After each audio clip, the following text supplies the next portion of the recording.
Welcome again, everyone, to the Winter Wellness Seminar. I am very happy to connect and reconnect with you. Some of you will be following from the recordings, so thank you for watching from the recordings as well. So tonight we're going to talk about some winter wellness, some suggestions from Ayurveda, how we can have better health and wellness during winter time. Winter is quite challenging, of course, and in the last couple of years it's been even more so. But there are some good ways to handle it in the best way, and actually in the last couple of winters I've been feeling my best thanks to some Ayurvedic suggestions, because when you follow the season's requirements, actually all seasons can be dealt in much easier way, in much nicer way. It's just about following up the requirements. So tonight we're going to talk about those requirements as well. But I would like to first introduce you Ayurveda, a little introduction on Ayurveda. We're going to go through the basics very fast, and then we're going to jump into the winter part. So I'm going to share my screen. So Ayurveda, for the ones who are like the beginners, it's one of the oldest holistic, maybe the oldest holistic medical systems in the world. The word Ayurveda is in two parts. It means science of life and knowing the knowledge of life. Ayu means life, and Veda is knowing the knowledge. So Ayurveda is trying to give us everything around our daily life and how we can master this life. It is the art of living wisely. It's actually trying to bring in the natural healing power you have within you out to the surface, so that you realize that you can heal yourself with food, with nature, with natural herbs, spices, massages, and some other treatments when and if you need it. You probably know the massage and you know the spices, but there are so many other treatments in Ayurveda. If you go to an Ayurvedic clinic, an Ayurvedic center, there's so many interesting treatments they do for your eyes, for your ears. It's like the medical school. The Ayurvedic doctors go through the schools, and they even after 6 years they have specializations in gynecology, in dermatology, exactly like the medical school. Otherwise, in these clinics, you go for a cleanse or any specific type of treatments, any ailments you have. You could be having skin problems, addiction, cancer, or hormonal issues. Ayurveda helps all these interesting and different ailments as the like. So I'd like to just very shortly talk about my experience of Ayurveda. Just 4 years ago, I started my menopause period. I am 48 years old. My period started to stop all of a sudden, and I was like shocked, and I tried to understand what's going on. I was doing everything right. I was eating healthy, I was doing yoga, exercise, and living a healthy life in Switzerland. And so I was really puzzled, like what's going on. And then I met my Ayurvedic doctor, and then I realized that most of the things I do, especially in the nutrition part, is not according to my constitution. I was doing right for someone else, not for myself. And therefore that was like a revelation for me. I realized that Ayurveda brings in a very unique proposition for each and every one of us. We are all unique in our nature, and Ayurveda recognizes that and gives you the suggestions according to who you are. And then I did a cleanse for a couple of months.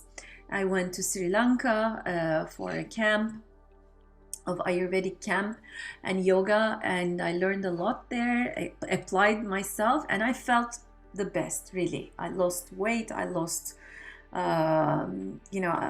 going through sleep problems, energy problems, mood problems, many other stuff. this hormonal stuff, and everything came back to normal. I even started my period. My period came back, and it was like a revelation. And since then, I go to my Ayurvedic doctor periodically, and then I decided to do a training, an Ayurvedic nutrition training. Last year I did that, and then this past year I also started Ayurvedic culinary and chef training. I'm super interested in how food can heal us, and how food and drinks have these simple solutions can bring so much health. I'm very proud that my son, he's a teenager and he had thyroid, and we healed him thanks to Ayurveda, changing his diet, doing a little cleanse, and then taking the Ayurvedic herbs. He has healed his thyroid. Touch on wood, if he follows these, this lifestyle, I hope it will not come back. And the doctors prescribe him, these hormones and hormonal tablets. And I was going to do it if Ayurveda didn't help, but luckily Ayurveda helped, so there was no need. So there are a few things, and now I'm working on my husband. He has a stomach problem. He has a helicobacter, if you have heard. It's like the level before ulcer, gastritis and ulcer. And now he's my other new guinea pig. So we're working on him, and he's doing good so far. But Ayurveda is, you will see that it's not super easy. It's not everyone's cup of tea. But once you get to know it, once you get to the rhythm of using the herbs and spices and the food as it should be, it's kind of, there's no coming back from it. And with even simple solutions, even if you go wrong or you go out of the way, you know how to come back. So that's my story in a way, in a nutshell. So how does Ayurveda brings healing? Basically, it's super easy, the fundamentals. It uses the nature and its 5 elements. And these elements have their own unique qualities. And once you understand these elements and their qualities, you start to play around according to your constitution, according to the season, according to the time of the day, to bring balance into your life. We are all made up of these 5 elements, the whole universe, yourself, your cat, your garden, or everything around you, your house, everything is made up of these 5 elements. And these are obviously starting from the biggest one, the lightest and biggest is the space, air, fire, earth, water, and earth. Those are the 5 elements.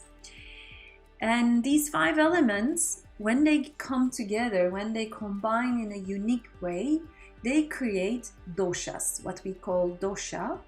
These are like kind of bioenergies that are a unique combination of these elements. 3 major doshas, vata, pitta, and kapha.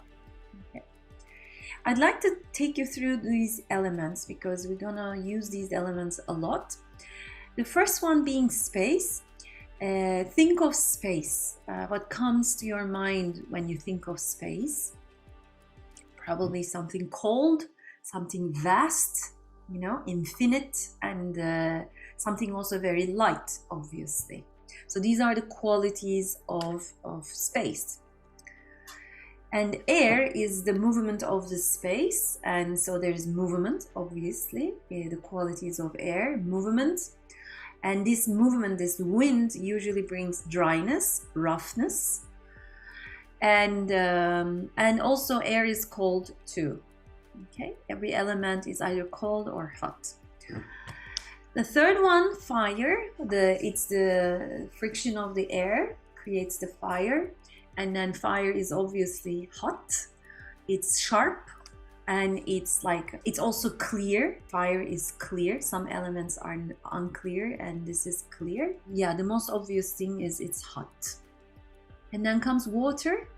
Water is heavy, it's cold, and it's dense. And water brings fluidity as well, of course. But it's more about being cold, being dense, heavy.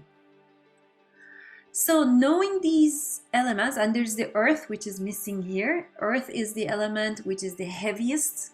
It's grounding, heavy, stable, and cold as well. Okay, so those are the 5 elements. So now we're going to bring these 5 elements together to create the doshas. The first one being Vata. Vata is the dosha which brings air and space together. So when we talk about a dosha, Vata dosha of someone, a person, for instance, combination of air and space, these people are light, slim, like these Ginger and Aster here, and or you can think of the butterflies, birds, and these are all Vata in the nature. Okay, there's a lot of movement in Vata, there's a lot of space in Vata, so they're a little bit up in the air. Okay, I'm a big Vata person, and in people this creates a very creative mind, very enthusiastic creative mind, but if they are not grounded, they can move from flower to flower. In a way, they need grounding. And then Pitta as a dosha is the dosha which brings fire and water together. Fire being the hot, sharp, determined, kind of personality, and water in the sense of clarity and a little bit of kind of balancing the Pitta. And these people, in terms of constitution of the human beings, you can imagine, for instance, the types here, the artist and Nicole Kidman. So these people are usually blonde, very glowing, very warm. Their bodies are muscly. They're well-built people. Like their bones are quite heavy. These people are determined. They're like A-type people. They're very disciplined, very organized. They're like bam, bam, bam, bam, bam. And they're very passionate. They have passion. They have fire within them. And then comes Kapha dosha. Kapha dosha is the one which brings the water and earth together. So it represents stability, grounding, just the opposite of Vata dosha. And these people, in terms of people, for instance, they're very sweet, very nice, very gentle, very sweet, and the kind of people you want to cuddle, you want to stay in their lap, and you want to cry and give all your secrets, because they're very reserved people and they hold the secrets of other people, and they're very liable. And as a body type, they are well built, they are prone to gain weight. And because it's very heavy dosha, they tend to be sometimes lethargic and sometimes lazy. But otherwise, they're very, very strong people. They are like resilient people, They don't get sick very often. They're like very strong people. So understanding these doshas, you might be wondering, if you know your dosha, that's great. If not, you might be confused, because we are sometimes a combination. Like I am mostly Vata and then Pitta and very little Kapha. You might be a combination of a dominant Pitta, a bit of Vata, a bit of Kapha, that sort of thing. A good combination is, for instance, a Pitta and Kapha, because they balance each other. There's no good and bad. It's just that in terms of managing yourself, some combinations are quite challenging and some of them are easy to handle. But we are never one dosha. We always have 3 doshas within us in different ratios. So, what's the purpose in all of this, all of these elements and doshas? The main purpose in this is being able to bring balance.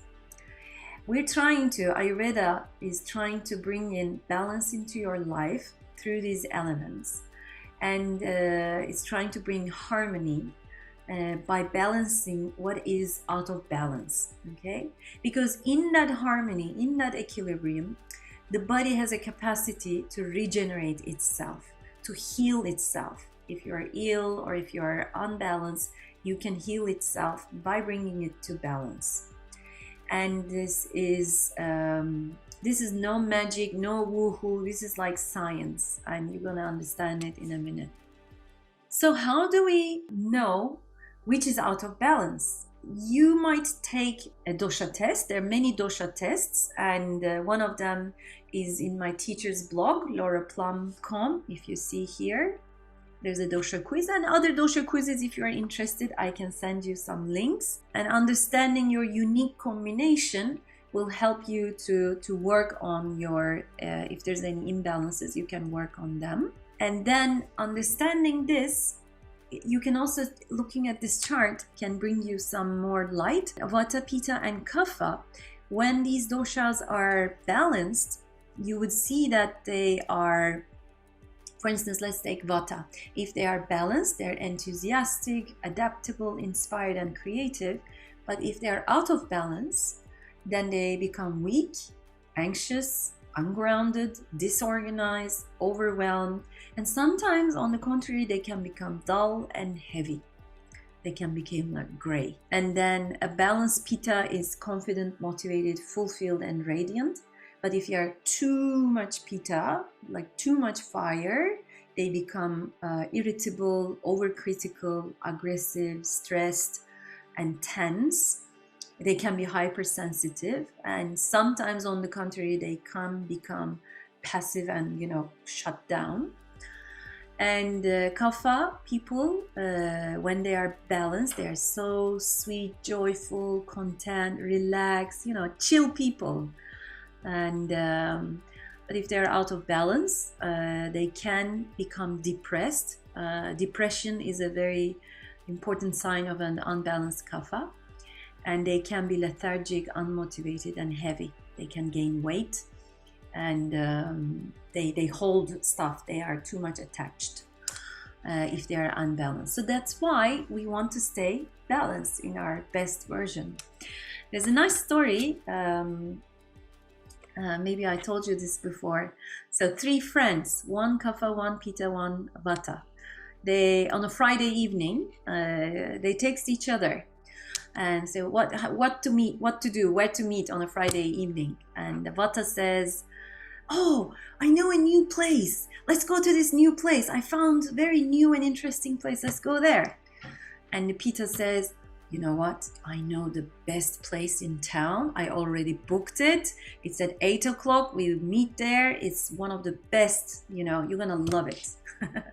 And the Kapha says, "Hey guys, let's hang around in the house, watch a movie, put our feet up, have some popcorn, and stay at home." So this is kind of the typical caricaturization of the 3 doshas. So think of yourself, which one suits you.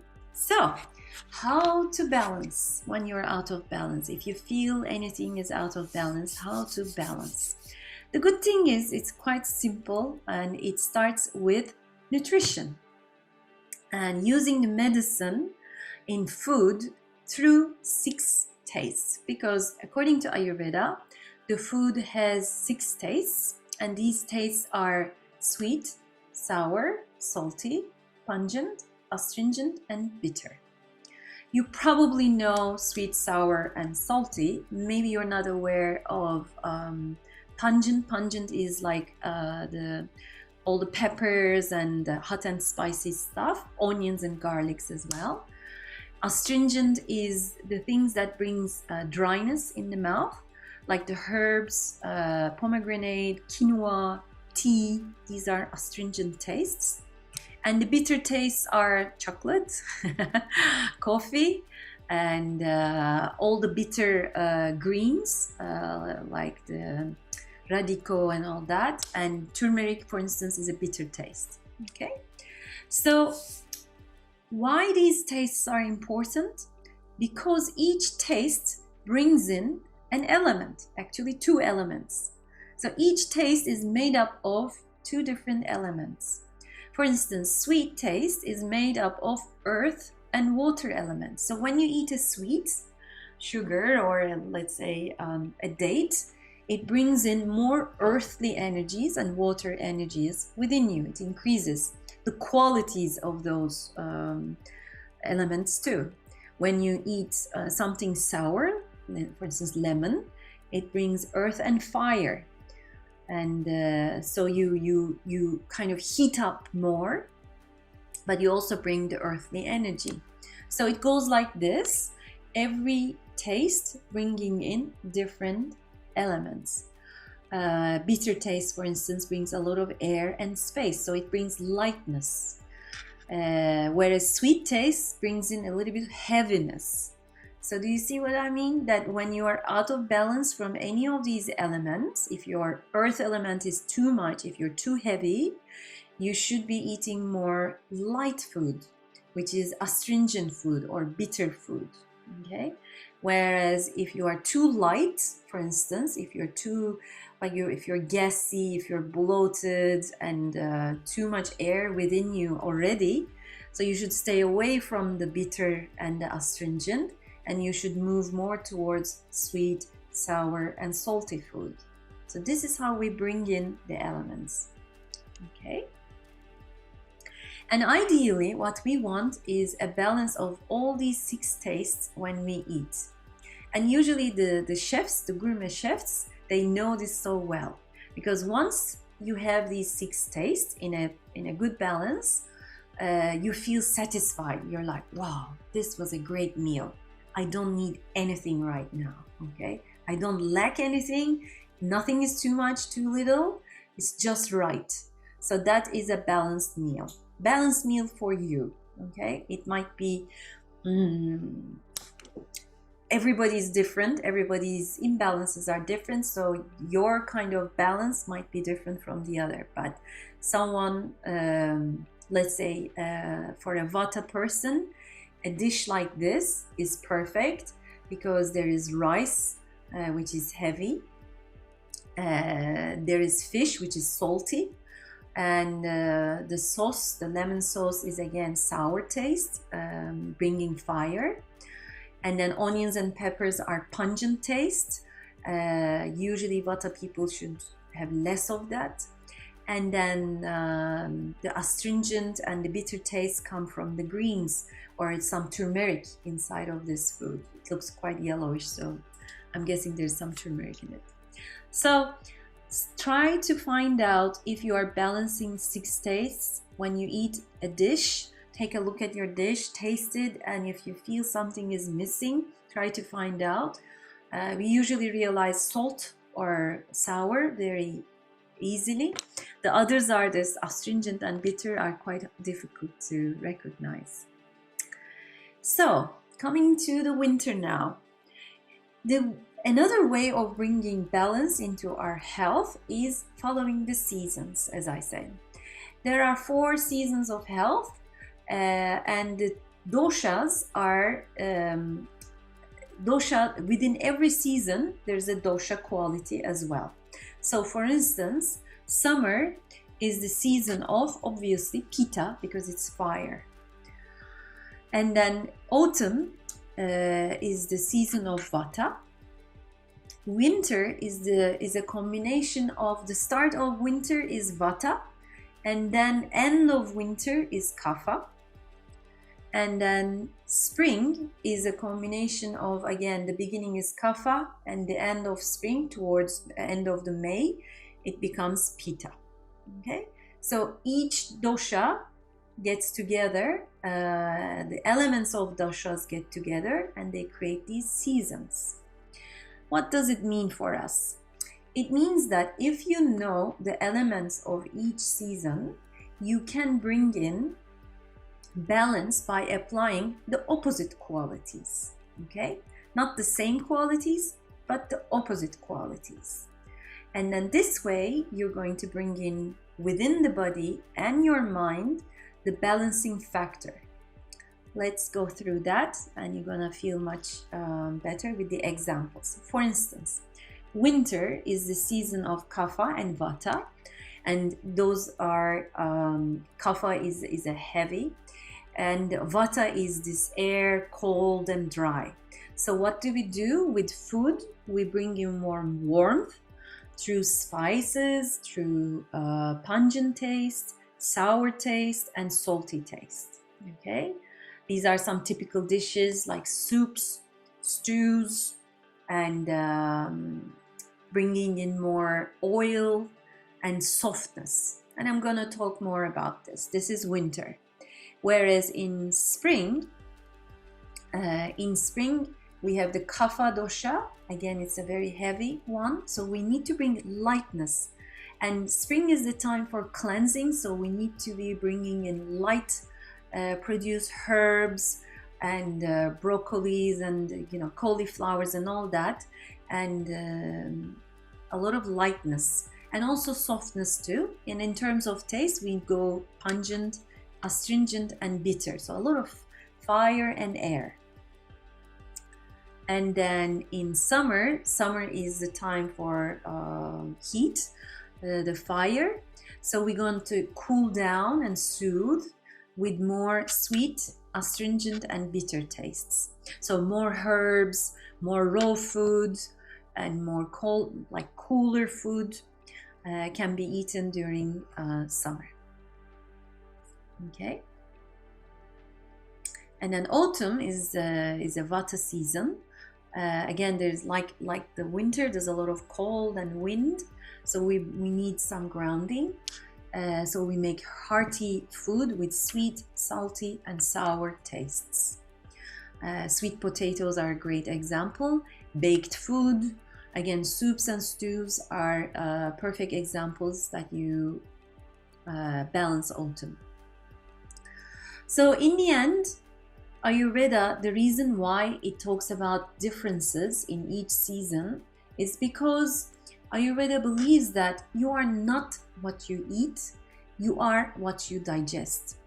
And if you eat according to the season, you're able to digest better, and so transform the food into energy, and energy into your cells and tissues and health and wellness. But if your digestive fire, which is called Agni in Ayurveda, if your digestive fire is not strong enough, then you're not transforming food into energy, and they turn into toxins, and they become toxins in your system, and they create illnesses. Almost all diseases are traced back to digestion in Ayurveda. Things like thyroid problems and cancer and many other ailments, they have elements in digestion, and some of them are completely about digestion. So it's important to have a strong Agni, but it's also important to watch out your Agni not to grow too much. If you have too much Agni, too much digestive fire, that's also not good. That creates this ulcers, gastritis, acidity, heartburn, and some other issues. So we need to have this fire under control in a way, not too high, not too low, just enough for food to be transformed into energy. And to keep Agni strong, Ayurveda has these basic principles. It's about living and eating seasonally, locally. When you eat local, usually, not always, but usually you follow the seasons, right? Because you follow what comes out in your area, if they're not doing against it. Organically, because when you eat organic, it's again easier to digest, and you don't bring in extra toxins and stuff. Eating fresh is super important. Ayurveda suggests to cook every day fresh food from scratch. It's quite challenging for a modern life. And then obviously eating the original food itself, rather than something packed in a package with other ingredients and preservatives. Ayurveda suggests go for the rice itself, the bean itself, everything as they are in nature. This is the ideal case, and this way we seek to bring in the optimal digestion. and sattva. Sattva and sattvic means anything that brings calm, peaceful energy, anything that makes you feel like joyful, energized, but not kind of aggressive. It's like peaceful energy. And that's the biggest purpose of Ayurveda, is to bring in sattva into your life. So let's talk more about winter. So the winter, having this, as you can see, it's cold, it's icy, it's windy. Sometimes it's gray. Today around Geneva, it was beautiful sunny weather, but it was cold. And so what we need is some fire in winter within us. But we need to, as I said, we need to be very cautious about this fire. It has to be controlled fire. As we, heat ourselves with blankets or jackets and all that, same thing we do to our digestion and metabolism, but we never overdo it, because outside is cold. Within us, our body is also pumping up the heat inside, okay? That's why many people at the beginning of winter, they feel this gastritis more. At the end of autumn, they start to feel this gastritis, acidic feeling, because the body tries to heat up as well. So we need to make sure there's a nice balance. And how to do that? There are some basic suggestions from Ayurveda. One of them is using spices to help your digestive fire. The most common ones in winter you can use are ginger, and fresh ginger is better because fresh ginger is kind of a controlled fire, because the dry ginger, the powdered ginger, is very strong. You need to be using very little of that, otherwise it's too much. And then cinnamon, clove, black pepper, turmeric, cumin, oregano, thyme, rosemary, basil, mustard seeds, and a spice called asafoetida, which is something new I learned, quite heating. It might be too much heating if you use a lot, but the good thing is, for instance, I quit garlic and onion, and when I add asafoetida, it gives the same taste. So it's very interesting smell, strong smell. So using these spices in your teas, in your food, in your porridge, you can add cinnamon and clove to your porridge, for instance. You can make a tea, a morning tea, combining the ginger, cinnamon, clove, cardamom. I put a cardamom as well. And as in the picture you can see, this is my favorite tea. Starting your day with this kind of tea, it's going to kindle the fire in a very gentle way. You can add a few drops of lime juice to this tea, and you can add some honey. Honey has healing energy, healing power, especially in winter, especially during Corona period. It helps to dry out the congestion. So keep a good quality, ideally raw honey. The second thing is, in Ayurveda, and something I learned recently, in the recent years, is to eat warm foods and avoid raw food. I was the person who eats salads, lunch and dinner, and winter and summer, and all the time. And I was always bloated and gassy and never made the connection, ever, I was also drinking a lot of green juices, raw green juices. And now I'm thinking, how did I do that? But you learn stuff that's healthy and nice, but not for me and not for winter. You can have that sort of stuff in summer, in hot days, but not in winter. So start your day with cooked breakfast, like a fruit compote or a porridge, and then continue lunch with some stews and soups and rich food. For dinner, go for light soups, nothing too heavy, no meat or anything, because that's what I mean with controlled fire. If you eat too heavy in the evening, it's not going to help your body for digestion. Okay. And then something very magical in Ayurveda, again, something many people don't know, but when you apply, it changes so many things, is to drink hot water, pure hot water, sipping it during the day. And when sipping, I mean like this.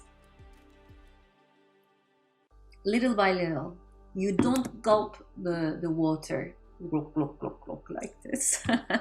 When it's hot, you can't gulp anyway, but sipping hot water, and it is proved scientifically all the benefits of drinking hot water. It even helps COVID, congestion, colds, anything, because it clears away, slowly it clears away your paths, your channels. So boil your water, sip it warm throughout the day, put it in a thermos, like a strong one. Like this is my strong thermos, which keeps it hot. This Nespresso thermos is not very strong, you know. So I keep it in this and then I pour. And inside of this I have, I put a little piece of ginger, I put cumin, coriander and fennel. Do you see that? These thermoses are very practical. They have this layer, and so you put your spices and then you press this and then you can drink like that. I love it. Voila. This is important. Very little trick, but super important if you do it. Especially if you're trying to lose weight. This is one of the magical tricks for your cravings. And then other important suggestions for winter in Ayurveda is to balance with vibrant cooked foods that are heavy. It's interesting, but we need heavy food in winter. We don't want too light food like the salads.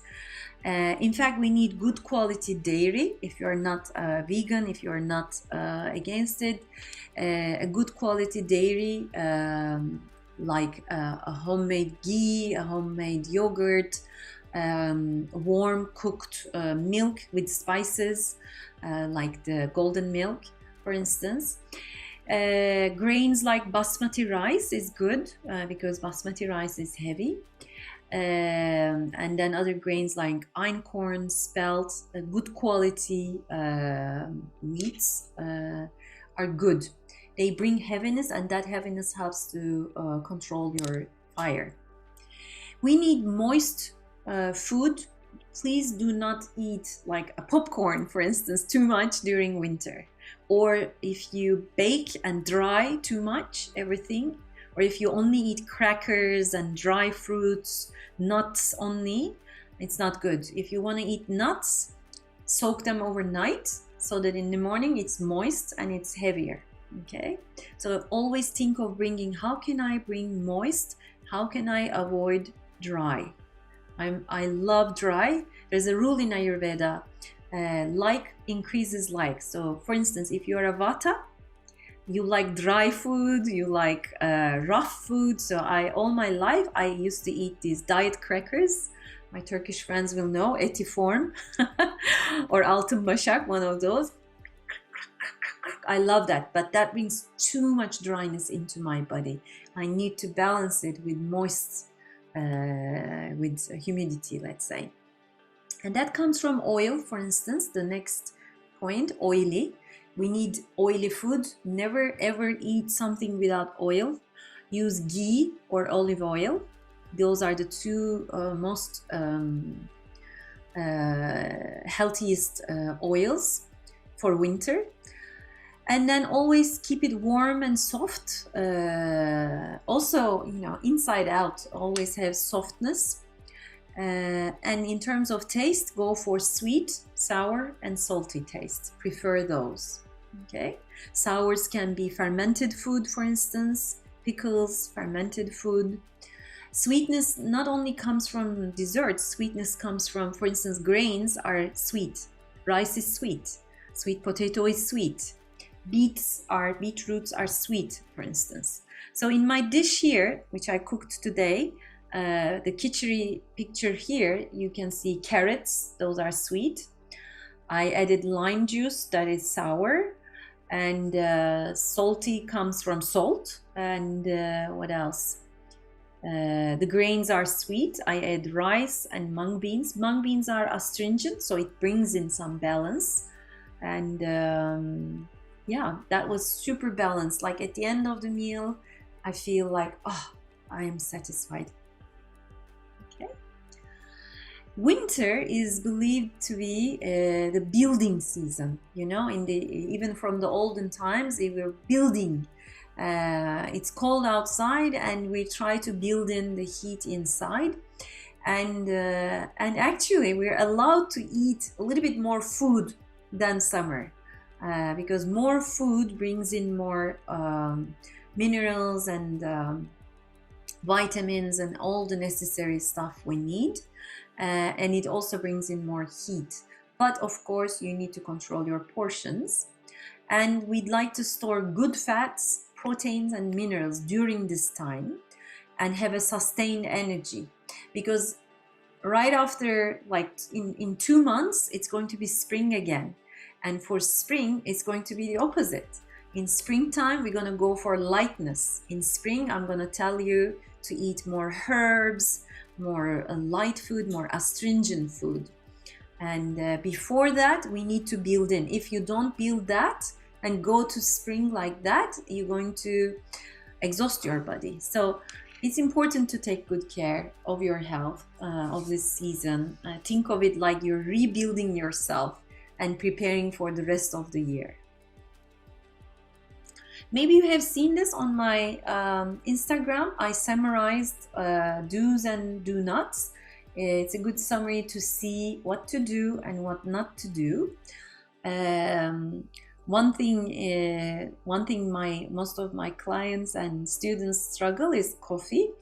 In the morning, a good cup of coffee, the smell is amazing, the taste is nice, but when you drink coffee on an empty stomach, it creates so much acidity, and you don't need that extra acidity at any time, but especially in winter. So instead of that, start with the tea I mentioned, or maybe warm water with some lime juice, not lemon juice. Another trick for you, go for limes.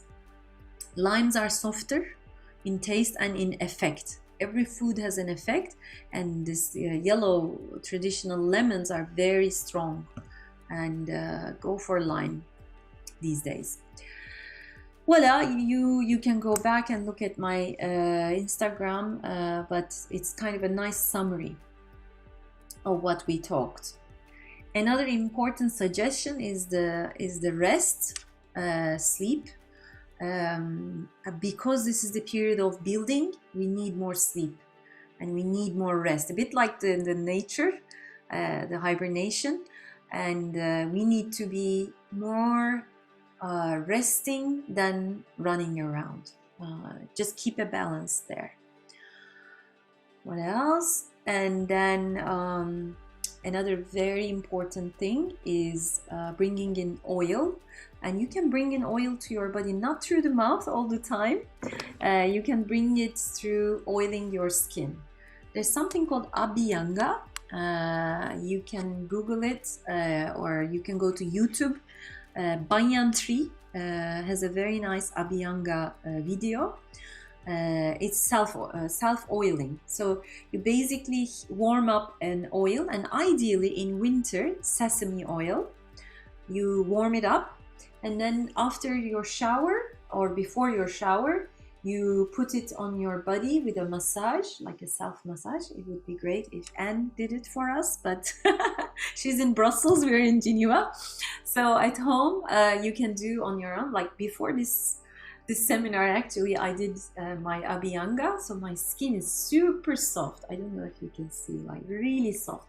And I was the driest person on earth. My elbows, my heels were always cracking. I was super dry, and thanks to this regular oiling, I'm like super soft. I feel soft. So do regular Abhyanga. So this is the plan for our upcoming cleanse that we're going to start on Saturday. We go through this kind of a routine. Every morning we start our day with meditation, yoga, and journaling. We do self-care with oil pulling, warm water, self-massage, and I add some videos and instructions for these. And then during the day, in a week or in a 10-day, if you plan to do a cleanse or like a winter retreat at home, just make sure that you move gently. You do yoga, Pilates, like something soft, nothing too hard. and go out in the nature, you know, put on your warmest stuff, because being in the nature, it also helps you to feel what goes on in the nature. You feel the cold. It's good to feel the cold, because once you feel the cold and wind, you're like, okay, there's a lot of cold and wind outside, so I need to bring in heat inside. Do you see what I mean? Because once we lock down inside, in summer we use air condition, in winter we use heaters, we don't realize what's going on in nature, so we don't have the urge to harmonize ourselves. We can go even against it. Like people sometimes like to eat ice cream in winter time, which is like a disaster for Ayurveda, eating ice cream, because you kind of put that ice on top of the cold, on your fire, on your digestive fire. So it's not ideal. Voila. And then in the evenings, it's super important that you have a downtime, maybe digital detox hours. It's super interesting if you apply this, if you do some journaling before going to sleep. And then if you are used to taking some Ayurvedic herbs, Triphala is a very, like one of the basics of Ayurveda. Triphala is a combination of 3 fruits. It's only fruits. And Amlaki is one of them, if you heard about it, Amalaki or Amlaki. It helps digestion, regeneration, helps your skin, your hair, and it's a very nice and something very safe that anyone can take at any age, at any condition. So you might want to look at that. And then every season, we like to go through a cleansing period. The best period to cleanse is, there are 2 best periods. There's the spring is the most available, most useful one, and then end of summer is also important to do a cleanse. And the otherwise, when you do a cleanse in winter, it's not to go through and deprive yourself from anything, but it's more like nourishing yourself with good food and nutrition, and as well as, you know, harmonizing yourself with the season, cooking seasonal, and cutting down on all those 5 usual suspects: alcohol, sugar, caffeine, dairy, gluten, and meat, for just 10 days, just to kind of reset. Because this holiday period, December, beginning of January, is like quite hectic with parties, the holidays. Even if you're at home, you're kind of this festive mood and you might have indulged yourself. So it's good to give like a break, because if you keep on living like that, what happens is the toxins build up in the system. It's called ama in Ayurveda. And then we need to kind of reset the digestion, send away these toxins, reset the receptors in the mouth. This is very interesting. Like for instance, for sugar, if you keep on eating sugar on a regular basis, your level, your threshold of sugar taste increases, and so you need more, And then when you do a detox and don't eat it for 10 days, at least the white sugar, your receptors reset. And after the cleanse, when you start eating again, you realize that, you know, the previous quantities are too much. You don't want to eat that much. With a little sugar, you're like already, wow, you know, that's quite satisfying. And then when you send away the toxins and reset the digestion, this helps to eliminate the effects of stress, and you reach calmness, that's sattva, in the body, mind, and spirit, because they are all connected. When your body is happy, your mind and your soul becomes more calm, and this is quite magical in the detoxes. Everybody tells me after the 2nd or 3rd day, they become calmer and more peaceful. And some of the symptoms, if you need a cleanse very strongly or lightly, is if you're feeling run down, if you're feeling very fatigued these days, if you have a foggy brain, it's hard to concentrate, there's some moodiness, like you're happy one time and then depressed on the other, there's kind of an imbalance. And If your immunity is lower these days, that you catch cold quite frequently, you don't feel like that strength within you. If you have some skin eruptions, if you have frequent, they call it adult acne here and there, and that is also another sign.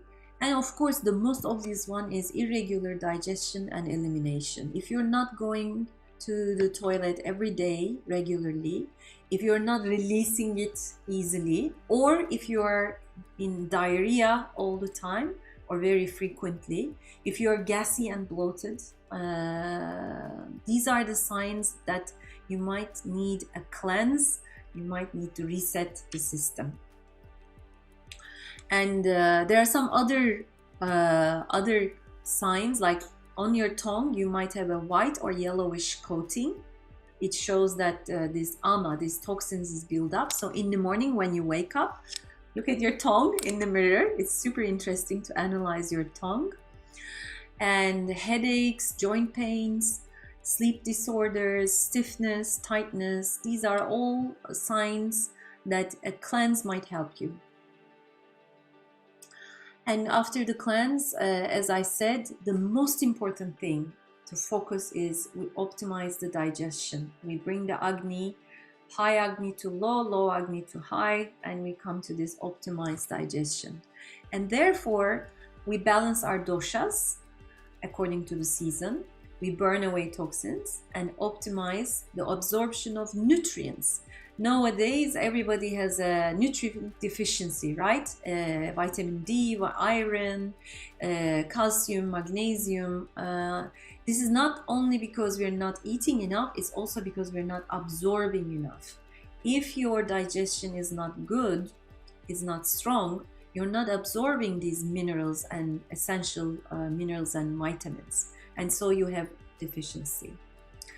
So after all that, what happens is you improve ojas. Ojas is a terminology in Ayurveda I love. Ojas, it is what brings immunity, health, energy, strength, sense of joy, and calm.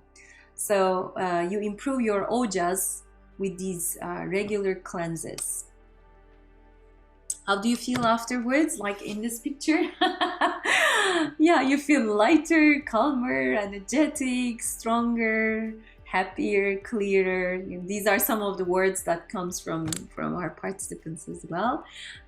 So that's how I feel when I do a cleanse. If you plan to do a cleanse on your own or with me, doesn't matter. It's quite simple. Every reset protocol, every cleanse detox protocol is the same. You eat clean, sattvic diet, you do some daily rituals, you sleep and rest, you do gentle movement, gentle daily walks and yoga, and you connect with the nature. This is the difference of Ayurveda. I tell you, I did so many cleanses in my life, so many detoxes in my life, Mark Hyman, or name it, you name it, many different detoxes. I never felt this good with an Ayurvedic version, because in the Ayurvedic cleanses, you don't feel deprived, you feel very, very nourished. And it's not only food, it's not only drinks, it's a ritual, it's your daily life, it's your habits from the moment you wake up to the moment you go to sleep. Even in your sleep, you kind of nourish your body, mind, and spirit. That's the difference of Ayurveda. That's why I fall in love with Ayurveda. This is a good picture I put here. Try this. So put a few pieces of orange and a few pieces of cinnamon bark, and then pour some honey on top and keep it overnight somewhere cool, close, and keep it. And in the morning, taste that honey. Oh my God, it is divine. It is delicious. It is super healthy and yummy. And you can suck the orange like that. Oh, this is your dessert of the day. Okay, voila, I talked about this.